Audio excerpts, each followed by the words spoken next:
O Senhor esteja convosco. Ele está no meio de nós. Proclamação do Evangelho de Jesus Cristo, segundo Lucas.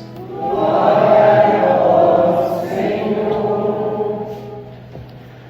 Naquele tempo, Jesus contou essa parábola para alguns que confiavam na sua própria justiça e desprezavam os outros. 2 homens subiram ao templo para rezar. Um era fariseu e o outro cobrador de impostos. O fariseu de pé rezava assim em seu íntimo: Ó Deus, eu te agradeço, porque não sou como os outros homens, ladrões, desonestos, adúlteros, nem como este cobrador de impostos. Eu jejuo 2 vezes por semana e dou o dízimo de toda a minha renda. O cobrador de impostos, porém, ficou à distância e nem se atrevia a levantar os olhos para o céu, mas batia no peito, dizendo: Meu Deus, tem piedade de mim, que sou pecador. Eu vos digo, esse último voltou para casa justificado, o outro não. Pois quem se eleva será humilhado, e quem se humilha será elevado. Palavra da salvação. Glória a vós, Senhor. Queridos irmãos e irmãs, louvado seja o nome do nosso Senhor Jesus Cristo. Para sempre seja louvado. E nós vamos caminhando no nosso tempo litúrgico. Chegamos então hoje ao último domingo, como dizia lá no início da celebração, no último domingo do mês de outubro, mês das missões. E com certeza a cada domingo nós podemos então refletir que a missão faz parte da vida de cada um de nós. Porque quando nós imaginamos missionário, nós pensamos logo em aquelas pessoas que viajam à distância para poder anunciar, pregar o Evangelho, e a nossa mente fica parada nesse tipo de missionário. Mas não é somente esse o modelo, o tipo de missionário que nós temos. Nós também, como Santa Teresinha do Menino Jesus, ela que é padroeira das missões, ela viveu então enclausurada, junto com as suas irmãs, e é a padroeira das missões. Mas como se ela não saía? Porque a missão, ela está além fronteiras. E ainda mais, Paulo nos ensina isso, vai dizer que a palavra não está acorrentada, não está presa, mas pelo contrário, a palavra vai adiante. Mas para isso é preciso lançar, é preciso semear essa palavra. Então, hoje nós temos a oportunidade, de podermos então refletir e em sintonia aquilo que nós refletimos já no domingo passado, de podermos então perceber a importância da oração na vida de cada um de nós. Por quê? Somente quem de fato tem intimidade com Deus através da oração, que quer levar esse Deus, quer ser missionário, levar também esse amor de Deus a outras pessoas necessitadas. E como nós temos pessoas necessitadas da palavra de Deus no dia de hoje, Pessoas que buscam ajuda, nos IA da vida, no chat GPT, enfim, vão buscando em tantos meios, mas somente um é o meio eficaz que com certeza nos ajuda, a poder redescobrir e encontrar o sentido da nossa existência: Jesus Cristo. Então, para isso, é preciso crescer nessa intimidade com Deus. E hoje, em sintonia, com a liturgia do domingo passado, nós então continuamos a temática da oração, mas hoje de uma forma diferente. Por quê? A oração que nós ouvimos no domingo passado é aquela oração de perseverança e insistência, como aquela viúva, que foi diante do juiz, que não temia homem, não temia Deus, e resolve fazer justiça para ela, para que ela possa parar de apurrinhar ele, Então ela conseguiu ali a justiça diante da sua persistência. E nós, enquanto cristãos, não podemos então também desanimar. Tem muita gente que então está aqui, está rezando com uma intenção, pedindo uma graça a Deus, e quando sai já quer encontrar lá, na sua casa, essa graça pronta e acabada. E não é assim. Deus tem o tempo para agir, tem o tempo e o modo de poder então ali conceder a graça a cada um de nós. E para isso exige de nós paciência, perseverança e persistência. Então olha só, hoje ainda na temática da oração nós temos 2 modelos de oração a qual a liturgia traz para cada um de nós. E nós queremos então olhar para a primeira leitura do livro do Eclesiástico. Por quê? Olha só que interessante, essa primeira leitura de hoje. O autor do livro do Eclesiástico, né, esse livro foi então escrito cerca de um século antes de Cristo, é um livro bem recente, né, a Jesus Cristo. Então o autor, que é um judeu, que estava ali então preocupado em poder ajudar o seu povo judeu a poder se reencontrar, porque no tempo da filosofia, né, que estava em alta, grandes pensadores estavam chamando a atenção e atraindo muitos os judeus também. E olha só, muitos estavam perdendo até mesmo, né, o desejo de permanecer em oração, porque parecia que Deus somente acolhia a oração daquelas pessoas que são justas, daquelas pessoas que têm algo a oferecer para Ele. E não é isso. O autor então vai dizer o seguinte aqui para nós, olha só. O Senhor, Ele é um juiz. Olha a postura, né, a visão do autor do livro Eclesiástico. Ele olha para Deus como um juiz que faz a justiça, mas não como os juízes humanos, mas a justiça correta, da forma certa, no tempo certo. Então olha só, ele vai dizer aqui que o nosso Deus é um juiz que não faz discriminação de pessoas, ou seja, para Deus todos nós somos iguais, para poder quebrar aquele tipo de mentalidade que Deus só olha para alguns e despreza outros. E ainda mais o tempo, né, onde então aquela pessoa que era agraciada tinha seus bens, tinha ali dinheiro, fazendas, servos, era uma pessoa que conseguia de fato ali cumprir os mandamentos, as leis, os preceitos, e Deus então retribuía com aquilo. E ele visa combater esse tipo de mentalidade, dizendo que não, Deus, Ele não discrimina ninguém, não faz acepção de pessoas, mas Deus é justo juiz. E olha só, vai dizer assim, ó: escuta sim a súplica dos oprimidos, não despreza a súplica do órfão, da viúva, quando desabafa suas mágoas, ou seja, coloca a sua vida diante de Deus. Deus não faz distinção, e pelo contrário, Ele escuta, Ele ouve. E assim então, meus queridos amados irmãos, nós podemos então perceber que aqui o autor nos ensina hoje que também nós devemos perseverar ainda. Devemos então, né, de fato olhar para Deus de uma forma diferente do que muitos hoje nos ensinam e principalmente pregam por aí algumas denominações cristãs. Onde vem aqui, olha só, tem determinado, hoje é a noite da graça, do milagre, vem aqui que você então vai ser próspero, você vai conseguir um emprego, vai conseguir uma fortuna, enfim, vai alcançar alguma graça. Então é hoje à noite. Ou seja, ele está delimitando, atribuindo a Deus que é somente aquele tempo, aquele dia, naquela noite, naquele horário. Passou disso, Deus não age, Deus não faz. E não é assim, né? Não podemos então dar crédito para esse tipo de situação, porque infelizmente eles estão preocupados com outros interesses que está por trás disso, se aproveitando da fé das pessoas. Mas Deus tem o tempo certo, no momento oportuno, a graça virá e Deus agirá na nossa vida. Por quê? O choro pode durar uma noite, né? Já diz o salmista, mas a alegria vem ao amanhecer. Então é tudo no tempo de Deus. Ah, mas está demorando, tanto tempo eu estou rezando. Não, Deus não demora, Deus capricha, Deus prepara, no tempo oportuno virá, né? Então Deus acolhe a prece também dos humildes, dos órfãos, das viúvas, aqueles que são os menos favorecidos no seu tempo. E quem são os menos favorecidos no tempo de hoje, né? Poderemos então dizer aqui que são pessoas, né, que são homossexuais, são pessoas que estão nas drogas, são pessoas então que jovens que engravidaram ali pequenas e estão desprezadas pela sua família. Enfim, tantas pessoas hoje são descartáveis para a sociedade e são desprezadas. Então Deus ouve a prece de todos. Não é porque ele errou que Deus vai deixar de poder então escutar ou ouvir a oração dele. Não, pelo contrário, Deus ouve e Deus acolhe. Então, aí nós conseguimos compreender aquilo que o Evangelho vai dizer para nós hoje. Mas olha só, antes do Evangelho, o salmista hoje também, ele nos fala dessa oração, que Deus ouve a oração do pobre. Mas o pobre não é aquele que está ali com a conta negativa no banco, devendo cartão de crédito, não. O pobre é aquele que confia e espera somente em Deus. Esse é o pobre, né?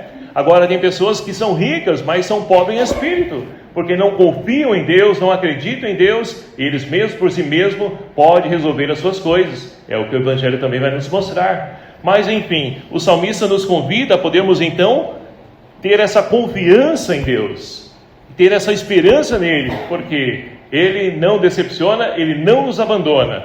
E no momento oportuno, então, Ele liberta a vida dos seus servos, né? Então, agora sim nós podemos ir para o Evangelho de hoje, o Evangelho de São Lucas. Olha só, Lucas faz questão de enfatizar o porquê que Jesus vai contar essa parábola. Ele vai dizer o seguinte, olha, Jesus contou essa parábola para alguns que confiavam na sua própria justiça. Porque ainda nos dias de hoje nós temos pessoas que se acham, né, que são então detentoras da graça de Deus. Por quê? Não, eu sou uma pessoa de oração, rezo o terço todo dia, eu dou o meu dízimo, eu faço isso, eu faço aquilo outro, então Deus tem por obrigação de poder me retribuir.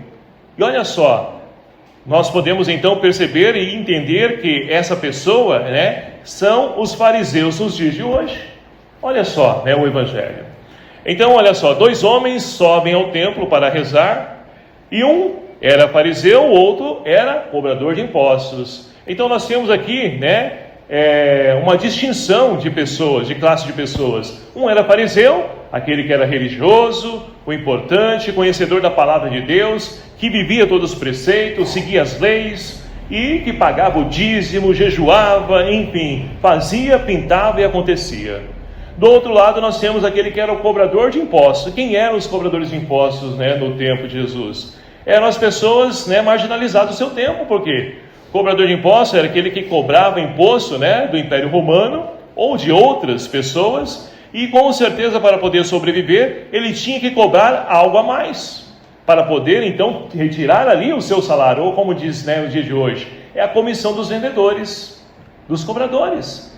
E eles então eram tidos como pessoas que eram assaltantes, porque roubavam e extorquiam as pessoas. E tanto que se um desses, né, cobradores de impostos, eles então se convertessem, eles não poderiam mesmo assim entrar no templo, ou seja, estavam para sempre banidos do templo, e banido do templo, banido do encontro com Deus. Olha só o tipo de situação de pessoas que nós temos então no templo, que ele conseguiu entrar para poder orar.